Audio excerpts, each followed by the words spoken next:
Boa noite a todos. Então, vamos a mais uma atividade síncrona do nosso curso, a disciplina de Física A. Como vocês não me enviaram sugestões de temas a serem abordados, eu decidi dar uma explicação. Hoje eu não vou resolver exercícios.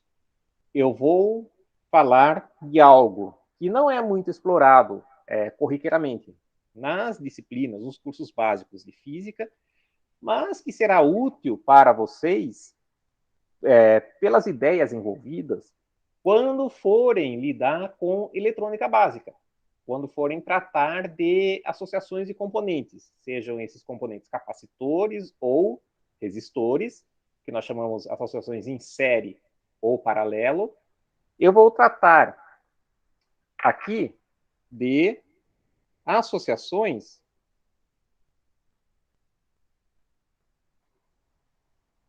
de molas. E, assim como no caso de componentes eletrônicos, sejam eles, como eu disse, capacitores ou resistores, nós também podemos aqui considerar associações de mola em série ou em paralelo. E para isso, nós devemos nos lembrar que quando nós temos um sistema massa-mola, por exemplo, vou considerar aqui uma mola.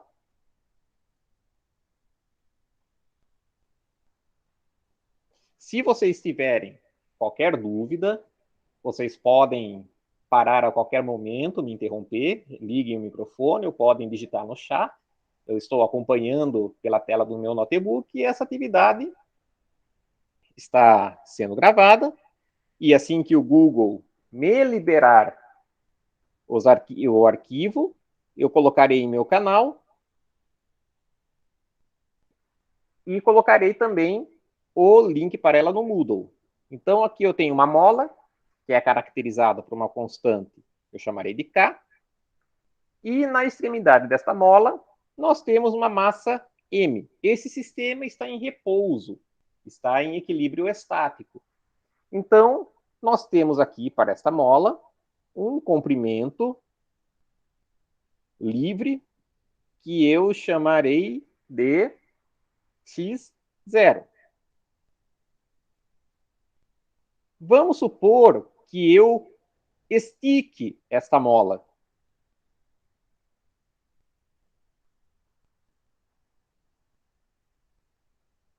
Então, eu tenho aqui a nossa massa, que foi deslocada, e agora ela ocupa uma posição que eu chamarei de x a partir do nosso anteparo. E essa diferença, x menos x0, corresponde à nossa elongação, que eu chamarei de ΔX. Logo, ΔX é simplesmente x menos x0. Nós notamos, isso aqui foi notado pelo Robert Hooke, no século XVIII, que quando nós temos um ΔX muito menor do que o comprimento inicial da mola, esse corpo, a mola tende a voltar à sua posição inicial, sua posição de equilíbrio. Então, esse corpo, se eu chamar esta direção de x, eu estou orientando no sentido em que eu puxei, experimentará uma força contra essa direção do deslocamento, ou seja, estou fazendo aqui menos x. Então, a força sobre esse corpo está atuando na direção oposta a x, ela será proporcional ao ΔX, ou seja, a x menos x0. E a constante de proporcionalidade é exatamente essa constante característica da mola.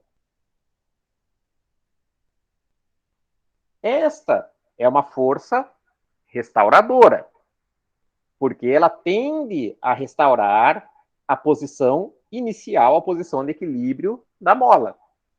Vamos aplicar aqui a segunda lei de Newton,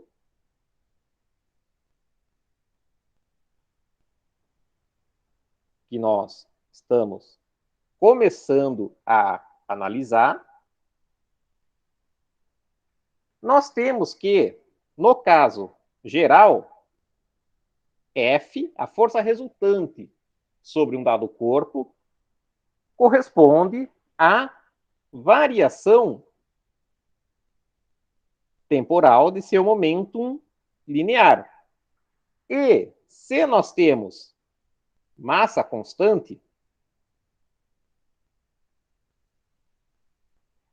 lembrando que P corresponde ao produto da massa pela velocidade, a derivada não afetará a massa, afetará apenas a velocidade, então teremos m dv dt, ou, lembrando que v corresponde a dx dt, ficaremos com m d2x dt2. No nosso caso, nós estamos considerando o sistema unidimensional. O nosso x é simplesmente, o nosso x vetorial, é simplesmente uma dada intensidade x vezes o versor x. Esse versor é estático, ele não varia no tempo. Então, dx vetor dt corresponde a dx dt na direção x.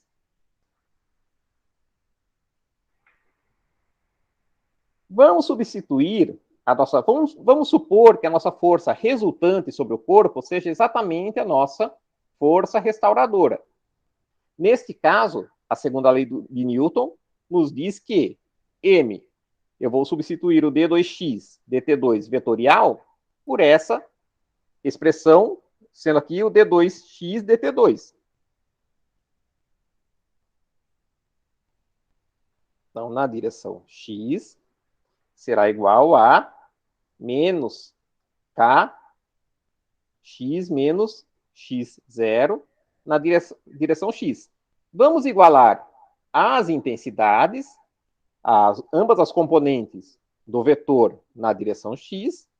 Ficaremos, então, com m d2x dt2 igual a menos k x menos x0. Temos aqui aquilo que vocês já devem ter estudado ao longo do curso, até o momento, que é uma equação diferencial. Trata-se de uma equação diferencial ordinária não homogênea. Nós temos uma não homogeneidade, que é esse fator constante aqui, menos k, x0. Nós podemos resolver essa equação de várias formas. Uma das formas de resolvê-la é simples, eu vou mostrar aqui, que é simplesmente definir uma nova variável, que eu chamarei de x-til, que corresponde simplesmente a x menos x0.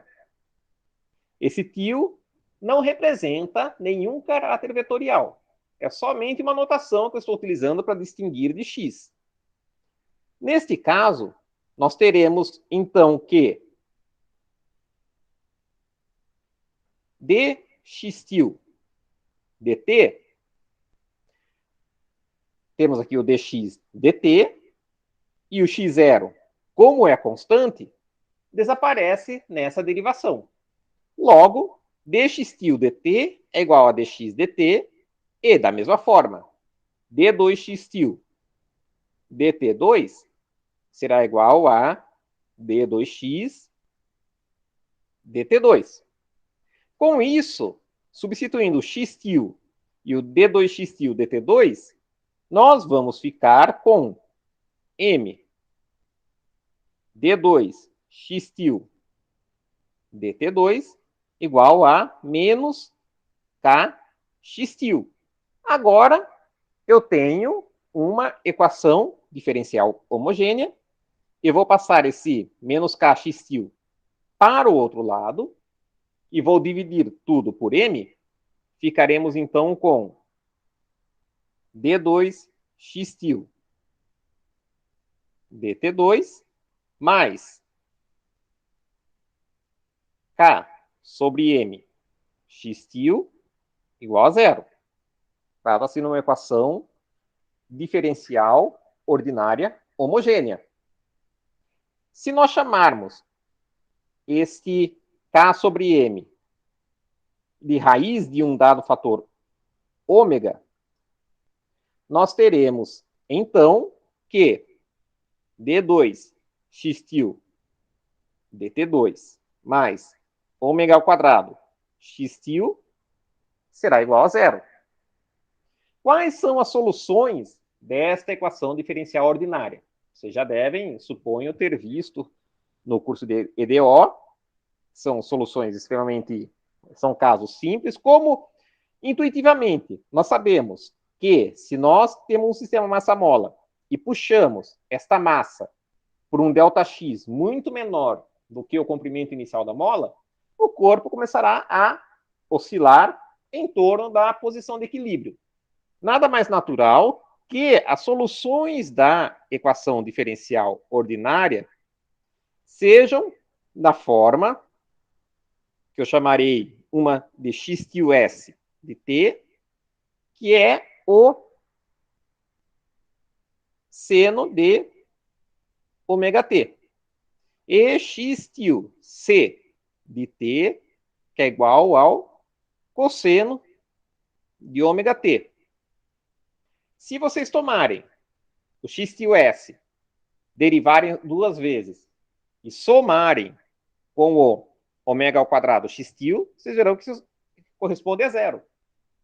Como se espera de uma solução. A mesma coisa com o x-til c. Se nós temos aqui duas soluções gerais desta equação, a solução particular será dada por uma combinação linear de ambas as soluções. Ou seja, o x-til de t será um A seno de ômega t mais B cosseno de ômega t. Porém, nós não queremos o x-til. O que nós queremos é o x. Nosso problema envolve a variável x e também surge aqui a posição de equilíbrio x0. O que nós vamos fazer, então? Voltar para x, que corresponde a x-til mais x0. Assim, a solução da nossa equação inicial, que é o x, será exatamente o x-til A seno de ômega t mais B cosseno de ômega t mais x0. Esta é a solução geral para o nosso problema. Eu tinha um sistema massa-mola. Essa massa estava a uma distância x0 na posição de equilíbrio, ou seja, a mola está em seu comprimento livre. Eu desloquei esta massa até uma posição x, a partir do nosso anteparo, então soltei esta mola. Nós teremos aqui uma solução oscilatória, sendo que as constantes A e B não estavam presentes no problema. Eu vou ter que determinar essas constantes em termos das condições iniciais do problema. Por isso que isso aqui se chama um problema de condições iniciais. não sei se vocês viram, mas tenho certeza de que vocês verão até o final do curso, que esta é uma equação diferencial, nós dizemos total. Existem aquelas equações diferenciais parciais, que é quando nós temos uma dada função de várias variáveis. Aqui eu estou derivando em termos de t. Eu poderia ter um dado f de x e y e estar derivando, por exemplo, apenas em torno de x ou de y. Neste caso, em geral, nós resolvemos um problema de condições de contorno, não são mais condições iniciais. Bom, vamos aplicar as condições iniciais.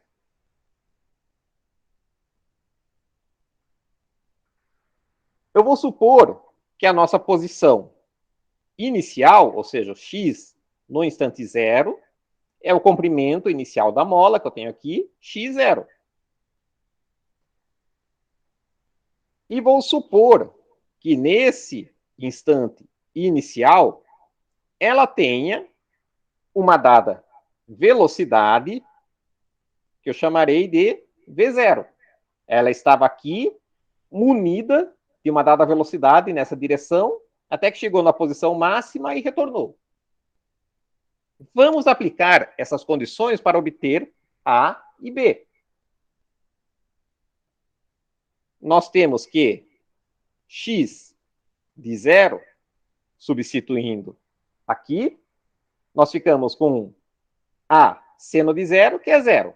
B, cosseno de zero, que é 1, ou seja, B mais x0.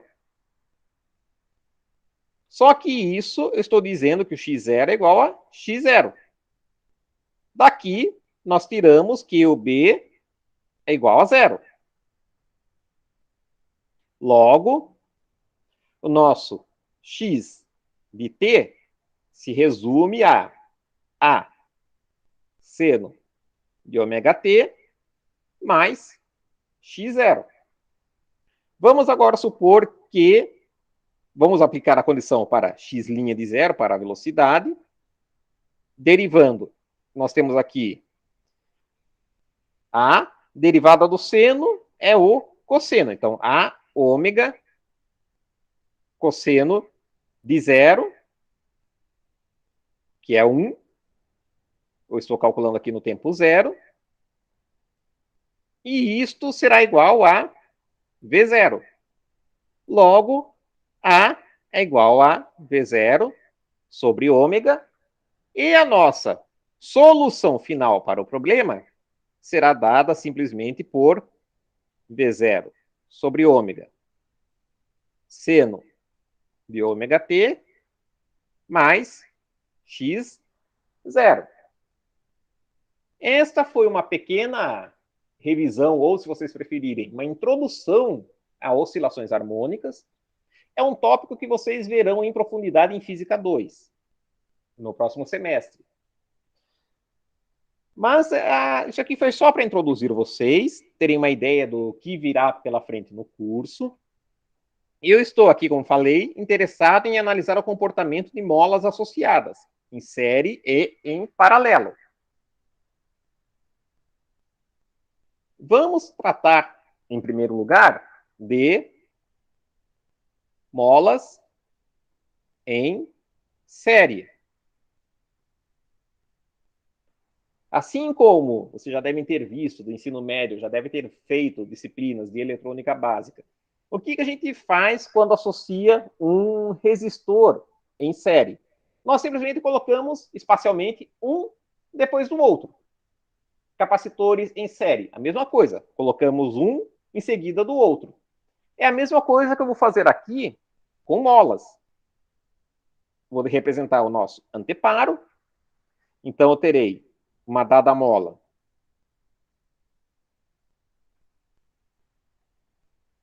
que é dada por uma dada constante, que eu chamarei de K1.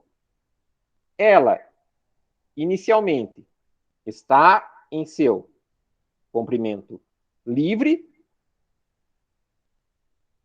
que eu chamarei de x10.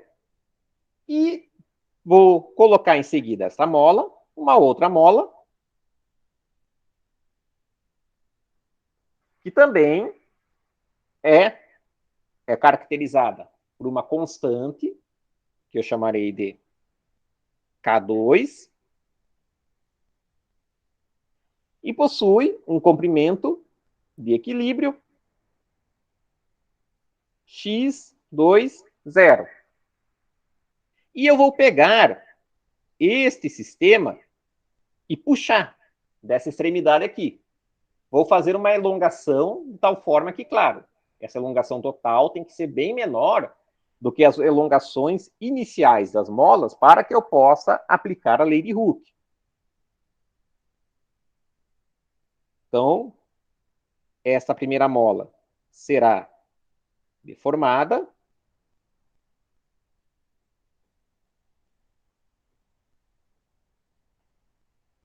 e ficará com um dado comprimento, que é o comprimento inicial, x10, mais um delta x1.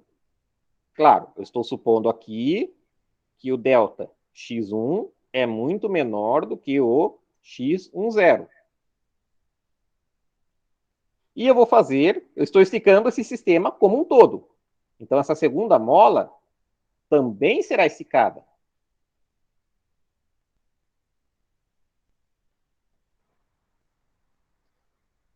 Então, aqui eu terei um comprimento x20 mais delta x2, onde este delta x2 é muito menor do que o x20.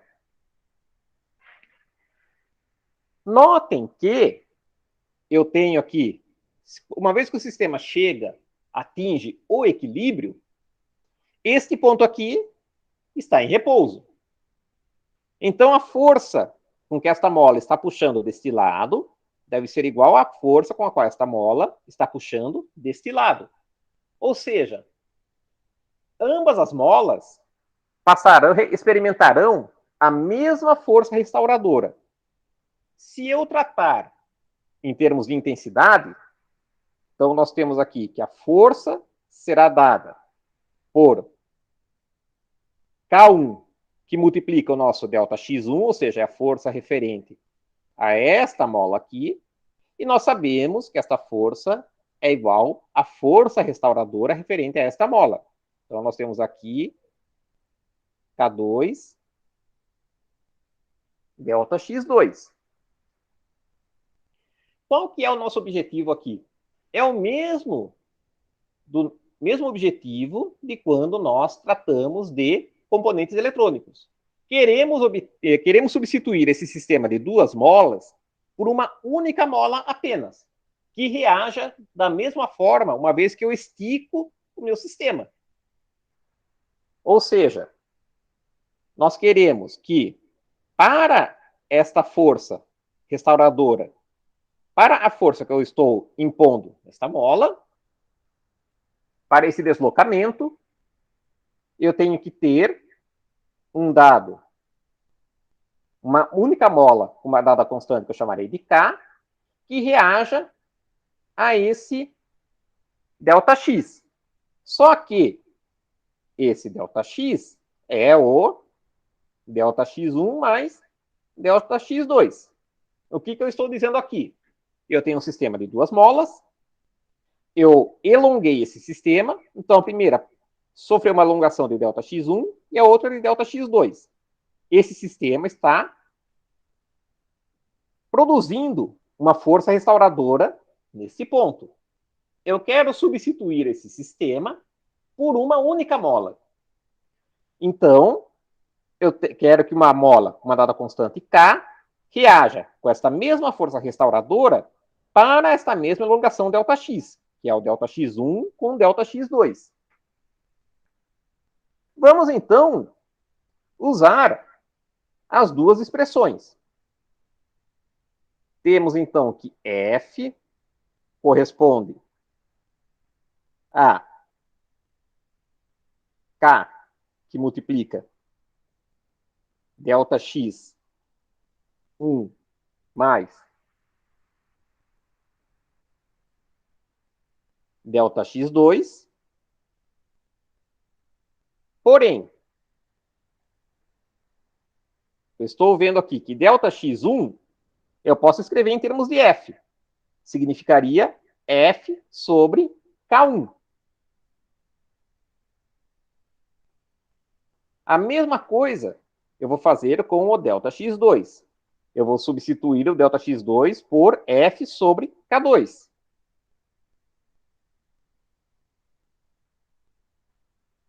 Agora vamos comparar este termo e este termo final aqui.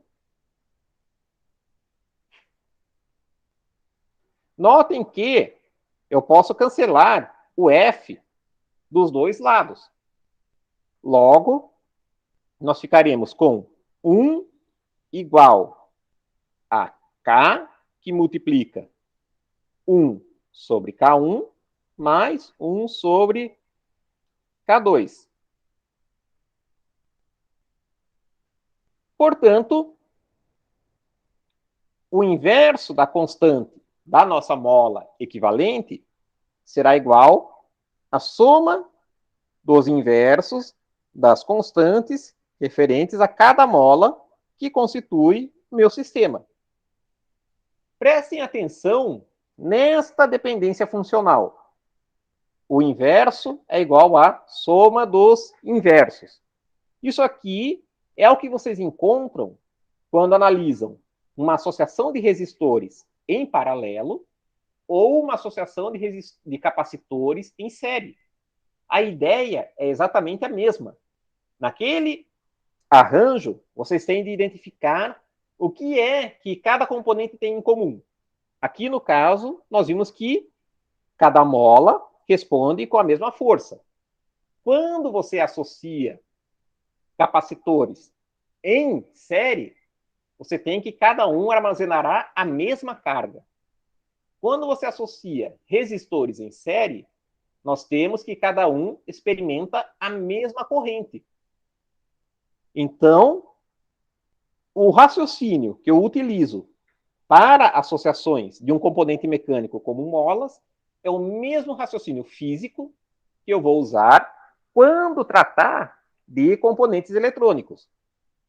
Agora, vamos passar para a associação de molas em paralelo.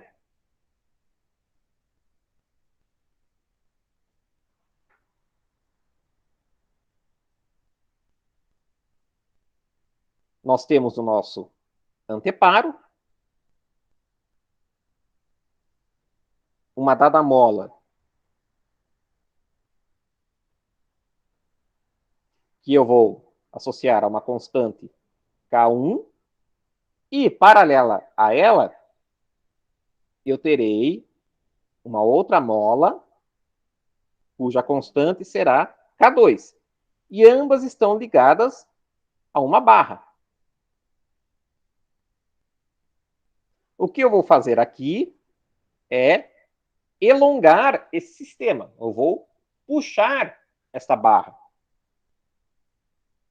Então, eu terei uma pequena diferença de comprimento, uma pequena distensão.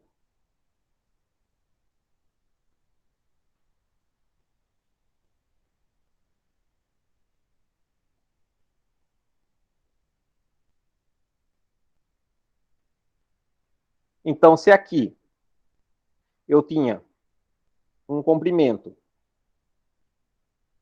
x0, aqui eu terei um comprimento x0 mais ΔX. O que essas molas agora têm em comum? É exatamente a elongação. Ambas estão experimentando a mesma elongação. Só que, como elas têm constantes características diferentes, cada uma responderá com uma força restauradora diferente.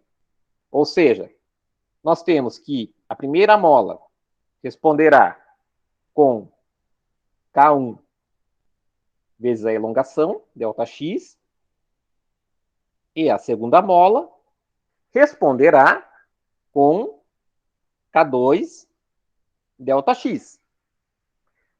Qual que é, lembrando, o meu objetivo é substituir esse arranjo de 2 molas por um único arranjo, uma única mola, que se comporte da mesma forma.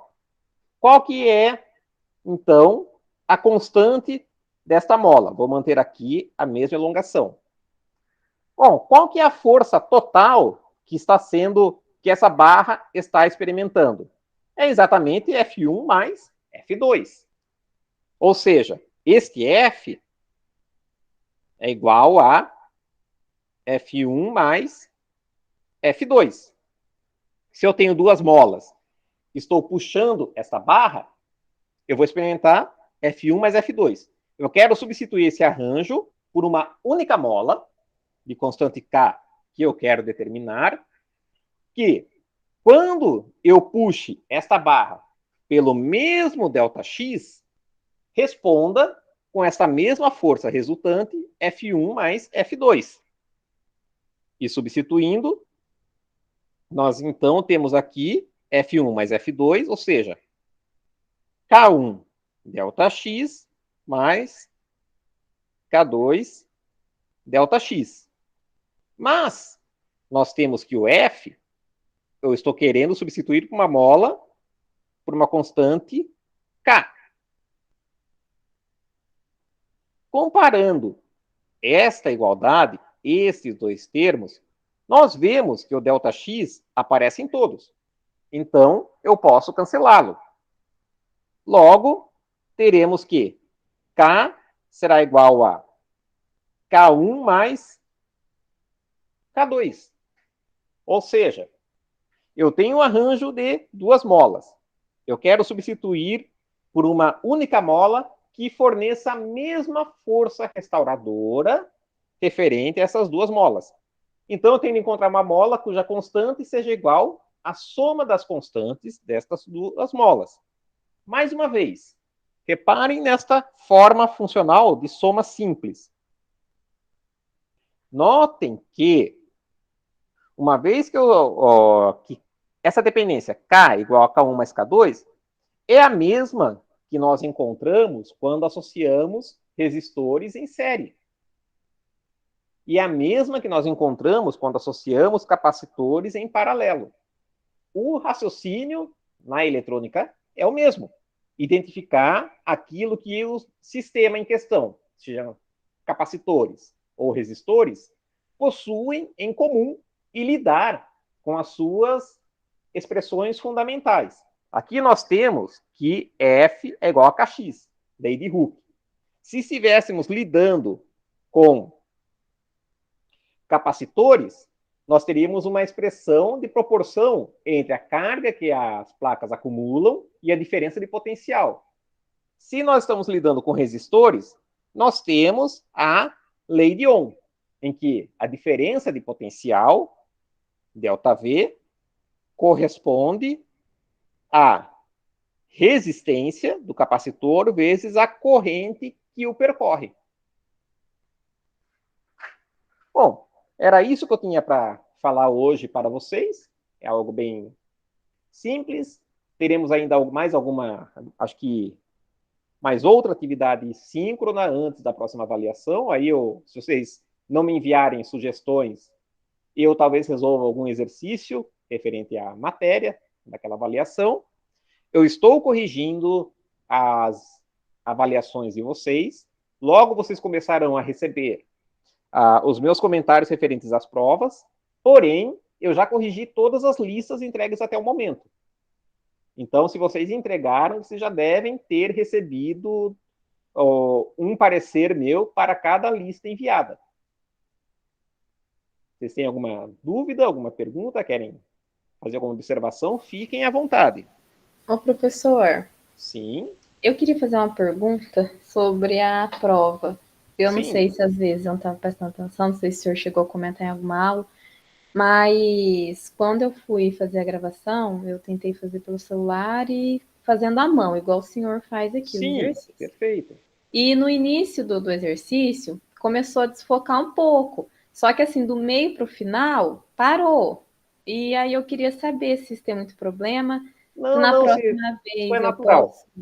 Não, isso é natural, isso acontece. Porque às vezes você aproxima ou afasta a sua mão da câmera, então Uhum, o celular automaticamente ajusta o foco na sua mão e não no que você está isso. escrevendo. Não, isso Mas acontece assim, comigo também.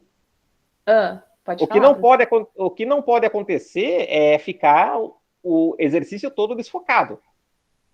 Uhum, Se for entendi. um instante, um lapso, tudo bem, isso é natural. Agora, se eu não puder ver o que você está escrevendo, eu não tenho como te avaliar. Aham. Então, professor, foi mais no início, assim, do meio para o final já ficou Certo, bem certo. limpo, sim. Mas, Uhum. como o senhor vai corrigir ainda, depois que qualquer coisa o senhor me dá um retorno, aí eu vejo, tento ver outra forma de estar fazendo. Não, tudo bem, tudo bem. Quando você for resolver, então tente ficar com a mão na mesma altura, próxima do papel, para não haver esses ajustes, né, do Aham, celular. Eu passo por isso também. tá bom então, professor, obrigada. Não, que é isso. Mais alguém? Pode ficar à vontade.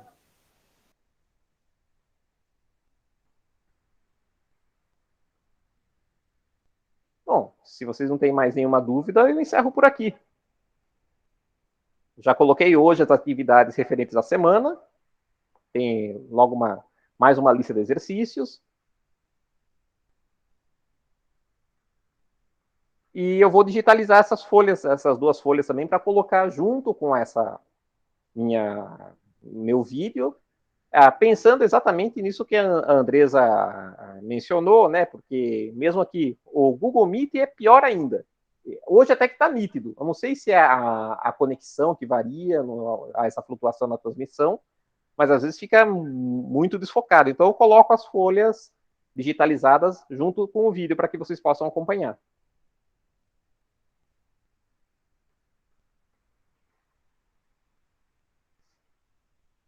Bom, se vocês não têm mais nada a dizer, me despeço por aqui. Tenham uma boa noite, uma ótima semana. Boa noite, professor.